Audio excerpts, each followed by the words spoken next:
নমস্কার দর্শকবৃন্দ, আমি ডক্টর তপন চৌধুরী আমার ইয়োঘুমিও চ্যানেলে আপনাকে স্বাগত জানাই। আশা করি আপনারা সবাই সুস্থ আছেন এবং ভালো আছেন। দর্শকবৃন্দ, আজকালকার দিনে দেখা যায় যে অনেকেই দীর্ঘদিন ধরে হোমিওপ্যাথিক চিকিৎসা নেন বিভিন্ন বিষয়ে, যেমন ধরুন সোরিয়াসিসের সমস্যা, যেমন ধরুন বিভিন্ন স্কিন প্রবলেমের সমস্যা, যেমন ধরুন অ্যালার্জির মতো সমস্যা, যেমন ধরুন শ্বাসকষ্টের মতো সমস্যা, যেমন ধরুন অ্যাজমার মতো সমস্যা, যেমন ধরুন আর্থ্রাইটিসের মতো সমস্যা, যেমন ধরুন সাইনাসের মতো সমস্যা। তাদের জন্য এই আলোচনাটা বা আজকের আলোচনাটা প্রচুর পরিমাণে গুরুত্বপূর্ণ এবং তাদের জন্য চোখ খুলে দেওয়ার মতো হতে পারে। দর্শকবৃন্দ, যখন আপনারা কোনো ডাক্তারবাবুকে দেখান বা কারো কাছে যান, অনেক দিন ধরে ঔষধ খান, তখন তাকে আপনারা অভিযোগ জানান যে ডাক্তারবাবু, আমরা তো ওষুধ খাচ্ছিলাম, দেখছিলাম যে অনেক দিন ভালো ছিলাম, তারপরে যেন মনে হচ্ছে আবার সেই সমস্যাটা বা যে সমস্যার জন্য ওষুধ খাচ্ছিলাম সেটা অনেকটা যেন বেড়ে গেছে বা আবার ফেরত আসছে। কিন্তু প্রশ্নটা হলো, সমস্যাটা কি সত্যি ওষুধের, না আমরা ওষুধ খেতে গিয়ে কিছু ভুল করে ফেলছি? বছরের পর বছর রোগী দেখার অভিজ্ঞতা থেকে আমার কাছে একটাই জিনিস পরিষ্কার, যে এই যে ওষুধ কাজ করছে না বা রোগী সারছে না বা রোগী কোনো সময় সারছিল তারপরে আবার তার সমস্যাগুলো ফেরত আসছে, সেখানে অধিকাংশ ক্ষেত্রে আমি দেখেছি যে রোগীর কিন্তু কিছু সাধারণ ভুল থাকে। দর্শকবৃন্দ, আজকের ভিডিওতে আমি সেই ভুলগুলো নিয়ে আলোচনা করব। আশা করব আপনাদের এই ভিডিওটা উপকারে আসবে। প্রথম যে ভুল, সেটা হলো দর্শকবৃন্দ, ওষুধ নিয়মিত না খাওয়া। অনেক সময় দেখা যায় যে রোগী একটা নিয়ম মাফিক সে কিন্তু ওষুধ সেবন করছিল, সে হয়তো 7 দিন বা 15 দিন বা 1 মাস একটা নিয়ম মাফিক একটা ওষুধ খাচ্ছিল এবং সে আস্তে আস্তে বা ধীরে ধীরে সুস্থ হচ্ছিল। কিন্তু তার মনে হলো যে ঠিক আছে, আমি তো সুস্থই আছি, 2 দিন না খেলেও কোনো সমস্যা হবে না। অথবা তার মধ্যে দেখা গেল সে কোনো কাজের ব্যস্ততায় ছিল, তার জন্য তার ওষুধ খাওয়া ঠিকমতো হয়নি। অথবা সে কোনো অনুষ্ঠানে ছিল বা তার সাথে কোনো কিছু দুর্ঘটনা ঘটলো, তারপরে কিন্তু সে ওষুধ খাওয়াটা বন্ধ করে দিল এবং তাকে যখন আবার পুনরায় কোশ্চেন করা হলো, তাকে যখন প্রশ্ন করা হলো, তার মধ্যে থেকে বা তার ভেতর থেকে সত্যি কথাটা বেরিয়ে এলো যে হ্যাঁ, আমি ওষুধটা ঠিকমতো কন্টিনিউ করিনি, আমি কিছুদিন ভালো ছিলাম তারপরে ওষুধটা খাওয়া হয়নি, আমার ব্যস্ততার জন্য ওষুধ খাওয়া হয়নি, বাড়িতে ফাংশন চলছিল, প্রোগ্রাম চলছিল, তার জন্য ওষুধ খাওয়াটা ঠিকমতো হয়নি। ধরুন আপনি ঘরে কোনো একটা গাছ লাগালেন, আপনি কিন্তু ধীরে ধীরে তাতে জল দিচ্ছেন, সার দিচ্ছেন, সেই গাছটা কিন্তু হেলদিভাবে সুস্থভাবে বেড়ে উঠছে। হয়তো আপনি কোনো একটা সময় জল দিতে ভুলে গেলেন বা সার দিতে ভুলে গেলেন, বা হয়তো আপনি কোনো ব্যস্ততার কারণে সেই ভুলটা হলো, তারপরে কি আপনার মনে হয় যে সেই গাছটা আবার আগের মতো বাড়বে বা আগের মতো সুস্থ থাকবে? সেরকমই হোমিওপ্যাথি হলো একটা ধৈর্যের চিকিৎসা। যখন আপনি কোনো একটা ক্রনিক ডিজিজের জন্য বা অনেক দিনের পুরাতন রোগের জন্য, যেমন ধরুন হাঁপানি, যেমন ধরুন অ্যালার্জি, যেমন ধরুন বিভিন্ন রকমের ইনফেকশন, যেমন সোরিয়াসিস, এক্সিমা, এগুলোর জন্য যখন আপনি ঔষধ খাবেন, তখন কিন্তু আপনাকে ধৈর্য ধরতে হবে এবং আপনার শরীরের যে সুস্থতা হওয়ার যে লক্ষণটা, সেটা কিন্তু ধীরে ধীরে আসবে। কারণ হোমিওপ্যাথি ঔষধ আপনার শরীরের মধ্যে যে সমস্যাটা হয়েছে সেটাকে ধীরে ধীরে ঠিক করে এবং আপনার শরীরটাকে ধীরে ধীরে ব্যালেন্স করে, যাতে কিনা আপনার সমস্যাটা ধীরে ধীরে সারে এবং আপনি যেন আস্তে আস্তে সুস্থ হয়ে যান। সেরকমই আপনাকে ধৈর্য ধরতে হবে, আপনাকে নিয়ম মতো ঔষধ খেতে হবে। অনেক সময় দেখা যায় যে অনেক পেশেন্টরা আছেন যাদেরকে আমরা হয়তো 1 মাসের জন্য ঔষধ দিই, তিনি 10-15 দিন খান, তারপরে তিনি ভালো থাকেন, তারপরে ছেড়ে দেন। অনেকে আবার এরকমও আছেন যাকে আমরা 15 দিনের জন্য ওষুধ দিলাম, তিনি সেই ঔষধটা টানা 1 মাস পর্যন্ত খেয়ে গেলেন। এতে কি হয় যে ঔষধের ধারাবাহিকতা নষ্ট হয়। তাহলে আপনি বুঝতে পারছেন যে আসল সমস্যাটা কিন্তু ওষুধে ছিল না, আসল সমস্যাটা ছিল অনিয়মে, যার জন্য অনেক পেশেন্টদের অনেক রোগ সেগুলো কিন্তু টাইম মতো সারে না। এরপরে দ্বিতীয় যে বড় ভুল, সেটা সব থেকে বেশি পেশেন্টরা করেন, সেটা হলো নিজের ইচ্ছায় বা অন্য কাউকে দেখে তার নিজের ঔষধটা বদলে ফেলা, যা কিনা আজকালকার দিনে বিপজ্জনক হয়ে উঠেছে। অনেক রোগী আছে যারা কিনা ইউটিউব দেখে, যারা কিনা গুগল সার্চ করে, যারা কিনা উইকিপিডিয়া দেখে, যারা কিনা এআই দেখে নিজেদের ঔষধ নিজেরা সিলেকশন করেন, নিজেদের ঔষধ নিজেরা বদলে ফেলেন। আমার কাছে এরকম কয়েকজন রোগী আছেন যারা নিজেদের ঔষধ নিজেরা বদলে ফেলেছেন, তাদের সমস্যা অনেকটা বেড়ে গেছে, তাকে ভালো করার জন্য তাকে দীর্ঘদিন ধরে আমাকে ট্রিটমেন্ট দিতে হয়েছে। আবার কিছু পেশেন্ট আছেন যারা হয়তো ভাবছেন যে তার ক্ষেত্রে এই অমুক ঔষধটা হবে বা অমুক ঔষধটা খেয়ে আমি খুব ভালো ছিলাম, তারপরে আমাকে এই ঔষধটা আর কাজ করছে না বা আমি খেলে আমার সমস্যা বেড়ে যাচ্ছে। ছোট করে গল্প যদি আপনাদেরকে বলি, তাহলে বলবো যে একজন পেশেন্ট আমাকে হোয়াটসঅ্যাপে মেসেজ করেছিলেন কদিন আগে যে তার সমস্যাগুলো নাকি লাইকোপোডিয়ামের মতো। তিনি লাইকোপোডিয়াম ঔষধ 30, 200, 1M খেয়েছেন এবং তিনি যখন 1M পর্যন্ত গেছেন, তার ক্ষেত্রে কিন্তু সমস্যা প্রচুর পরিমাণে বেড়ে গেছে। তিনি আমাকে ইউটিউবে কমেন্টও করেছিলেন, আমি তার নাম নিচ্ছি না, হয়তো সেই পেশেন্টটাও বা যিনি এই কাণ্ডটা ঘটিয়েছেন বা যিনি আমাকে মেসেজটা করেছিলেন তিনিও হয়তো এই ভিডিওটা দেখছেন। তো আমাকে যখন তিনি বলেন যে এরকম ব্যাপার, আমার 1M খেয়ে বা লাইকোপোডিয়াম 1M খেয়ে আমার সমস্যাটা বেড়ে গেছে, আমি এরপরে কি করব, কি করে অ্যান্টিডোট করব, আপনি আমাকে বলুন।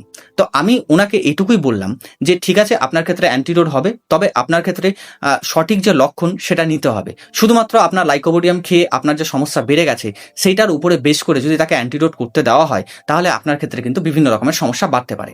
তিনি কিন্তু সেই কথাটা মানলেন না।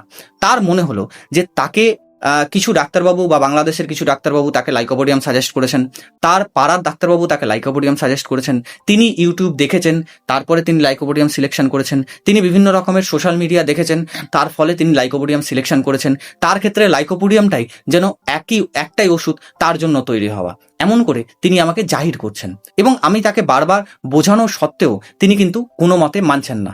তার মনে হচ্ছে লাইকোপোডিয়ামটাই তার ওষুধ, কিন্তু লাইকোপোডিয়াম 1M খেয়ে তার সমস্যাটা কেন বেড়ে গেল বা কি করে কমবে তিনি সেটা বিষয়ে চিন্তিত।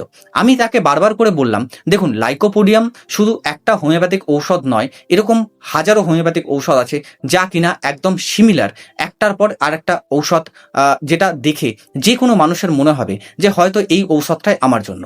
যদি সেই পেশেন্টটা এই ভিডিও দেখেন, তাহলে আমি তাকে বলবো যে আপনি যে কোনো ঔষধ আপনি যখন পরপর দেখতে থাকবেন, আপনার মনে হবে যে এই ঔষধটা আমার কিন্তু কাজে লাগবে বা আমার জন্য এই ঔষধটা তৈরি।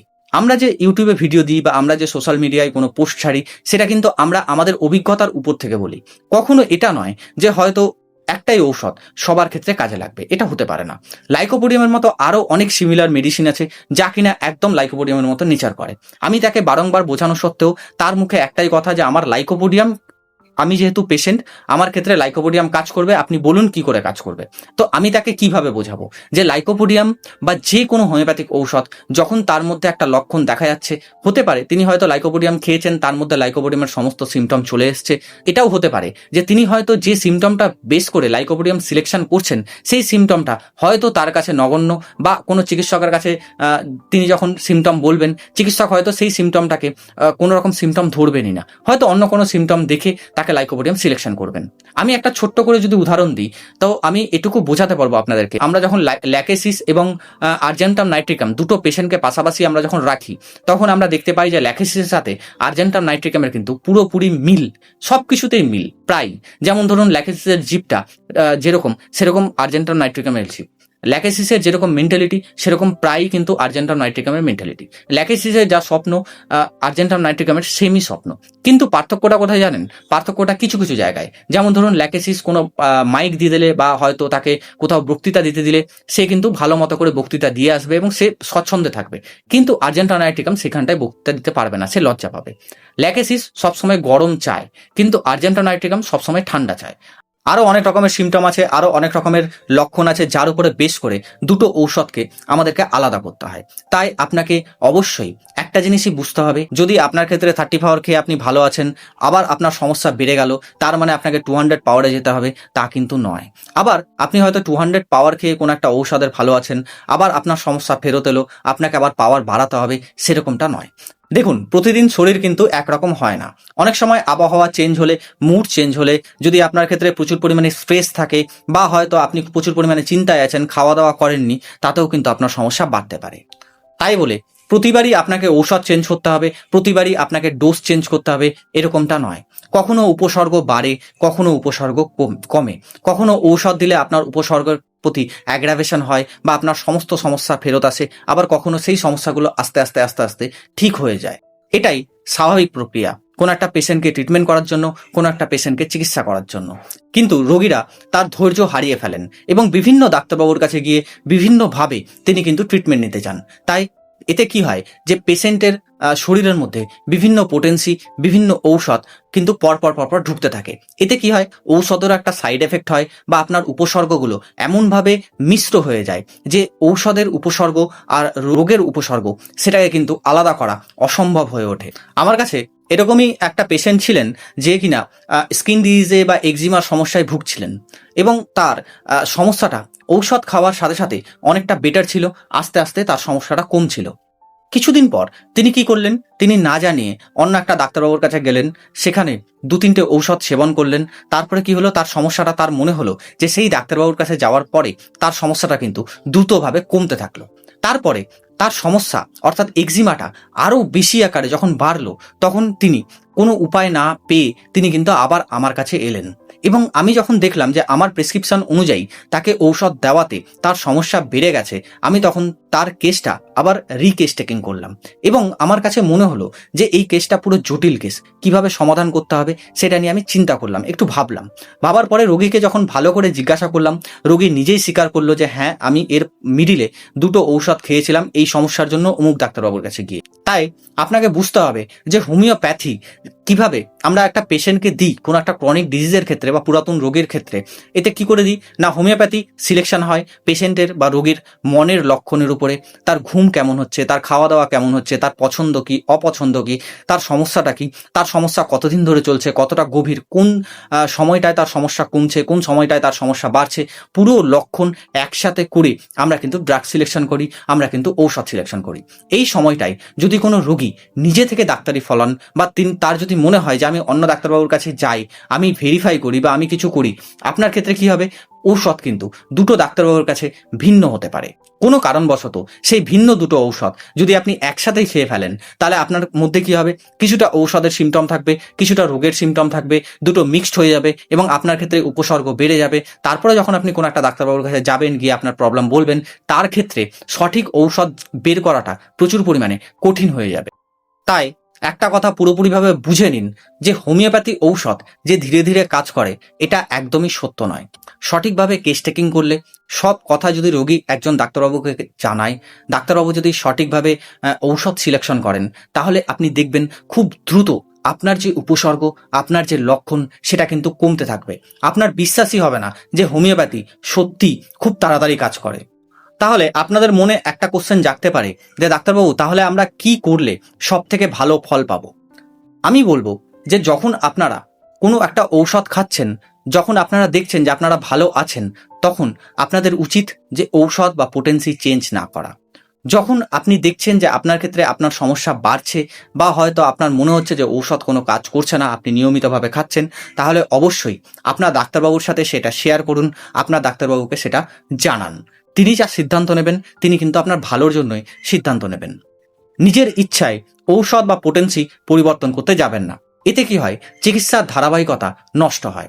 নেক্সট বলবো, ঔষধ যখন আপনি খাচ্ছেন, তখন আপনার ক্ষেত্রে সাময়িক কিছু উপসর্গ বাড়তে পারে, কিন্তু তাতে ভয় পাবেন না।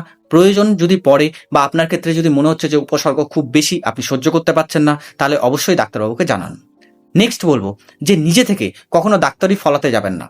যদি আপনার ক্ষেত্রে মনে হচ্ছে যে আমি অমুক বিষয়ের অমুক ড্রাগের লক্ষণ অনুযায়ী আমি অমুক ড্রাগের পেশেন্ট, যেমন আমি লাইকোপোডিয়ামের কথা বললাম, যদি আপনার ক্ষেত্রে মনে হয়, তাহলে আপনাকে একটা অভিজ্ঞ ডাক্তারবাবুকে দেখাতে হবে, তার কাছ থেকে আপনাকে ভেরিফাই করাতে হবে।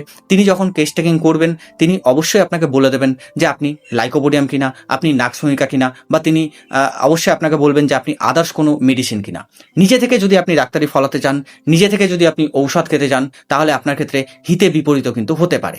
যেটা অনেকে কি করেন যে ফেক আইডি বা হয়তো নিজে থেকে গুগল সার্চ করেন বা এআই দেখেন, বা হয়তো কোনো একটা ডাক্তারবাবুর ইনবক্সে গিয়ে লিখলেন, বা কোনো একটা আইডি দেখে বা কোনো একটা ব্যানার দেখে তিনি সেই জায়গাটায় কমেন্টে লিখে দিলেন, সেখান থেকে যা ঔষধ পেলেন নিজে নিজে খেয়ে নিলেন। সেটা কিন্তু করতে যাবেন না।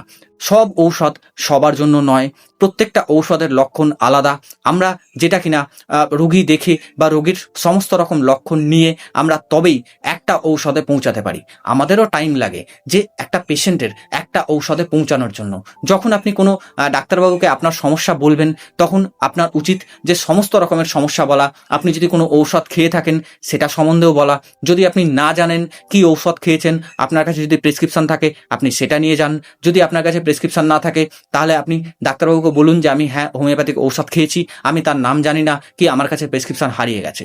তাতেও কিন্তু ডাক্তারবাবু ভালো মতো করে বুঝতে পারবেন যে কোনটা ঔষধের লক্ষণ, কোনটা আপনার লক্ষণ। যদি আপনি আপনার মনের কথা লুকিয়ে রাখেন, যদি আপনি কোন ঔষধ খেয়েছেন সেটা নাই বলেন, তাহলে ডাক্তারবাবুর কাছে আপনার কেসটা কিন্তু পরিষ্কার হবে না। এতেই হয় অধিকাংশ ক্ষেত্রে ভুল, যার জন্য এতেই অনেক পেশেন্টরা সারে না। তারা কি করে যে এই ডাক্তারবাবু থেকে ওই ডাক্তারবাবুতে সুইচ করে বা একে দেখায় ওকে দেখায়, সে কিন্তু মেন্টালি স্যাটিসফাই হতে পারে না। তাই কখনো নিজে থেকে ঔষধ খাবেন না, নিজে থেকে কখনো ঔষধ সিলেকশন করবেন না। যদি আপনার ক্ষেত্রে ক্রনিক ডিজিজ হয়, যদি আপনার রোগটা অনেক দিনের পুরাতন হয়, যত দিন ধরে আপনি এই রোগে ভুগেছেন প্রায় ততদিনই লাগে আপনার পুরোপুরি রোগটা যেতে। কারণ অনেক সময় রোগ তাড়াতাড়ি চলে যায়, তারপরে আবার ফেরত আসে। তখন আমরা কি করি, পেশেন্টকে অবজারভেশনে রাখি, যাতে দেখি যে রোগটা যেন আবার ফেরত না আসে। সেই সময়টাই আমাদের বিভিন্ন রকমের ট্রিটমেন্ট করতে হয়। যেমন ধরুন তার টোটালিটি করতে হয়, টোটালিটি সিমটম নিয়ে তাকে ট্রিটমেন্ট করতে হয়। যেমন ধরুন মায়াজমেটিক ট্রিটমেন্ট করতে হয়। যেমন ধরুন ইন্টারকারেন্ট রেমেডি কিছু দিতে হয়। যেমন ধরুন সার্কোট লাগতে পারে, তার ক্ষেত্রে নোশোড লাগতে পারে। এরকম বিভিন্ন রকমের মেডিসিন আছে, সেটা রোগীর লক্ষণ দেখে, তার বয়স দেখে, তার সমস্যা দেখে কিন্তু আমাদেরকে নির্বাচন করতে হয়। তাই আমার মনে হয় যে হোমিওপ্যাথি ব্যর্থ হওয়ার পিছনে শুধু ভুল ঔষধ সিলেকশন নয়, এটা হয় রোগীর অনিয়মিতভাবে ঔষধ সেবন করা বা রোগী কিছু কথা লুকিয়ে যাওয়া চিকিৎসকের কাছ থেকে। তাই আপনার উচিত যে শরীরকে সময় দেওয়া, তাই আপনার উচিত সঠিক চিকিৎসা করা, তাই আপনার উচিত ঠিকঠাকভাবে ধৈর্য ধরা, তাই আপনার উচিত যে নিয়মিত ঔষধ খাওয়া। যদি আপনি এগুলো করতে পারেন তাহলে আপনি আস্তে আস্তে হোমিওপ্যাথির মাধ্যমে কিন্তু আপনি সুস্থ হয়ে উঠবেন। আশা করব দর্শকবৃন্দ আজকের যে ভিডিও, আজকের যে আলোচনা আপনার খুব ভালো লেগেছে এবং উপকারে আসবে। যদি ভালো লাগে বা উপকারে আসে অবশ্যই ভিডিওটা লাইক, কমেন্ট এবং শেয়ার করবেন। যদি আপনি এই চ্যানেলে নতুন হন অবশ্যই চ্যানেলটা সাবস্ক্রাইব করে পাশে থাকা বেল আইকনটা প্রেস করে দেবেন, যাতে কিনা যখনই আমি এরকম ইনফরমেটিভ কিছু আপলোড দেবো তখনই যেন আপনার কাছে দ্রুতই নোটিফিকেশনটা পৌঁছে যায়। ভালো থাকুন, সুস্থ থাকুন, দেখতে থাকুন ইয়োঘুমিও চ্যানেল। দেখা হবে আবার নেক্সট কোনো আলোচনায় বা নেক্সট কোনো টপিকে। আজকের মতো ধন্যবাদ, নমস্কার।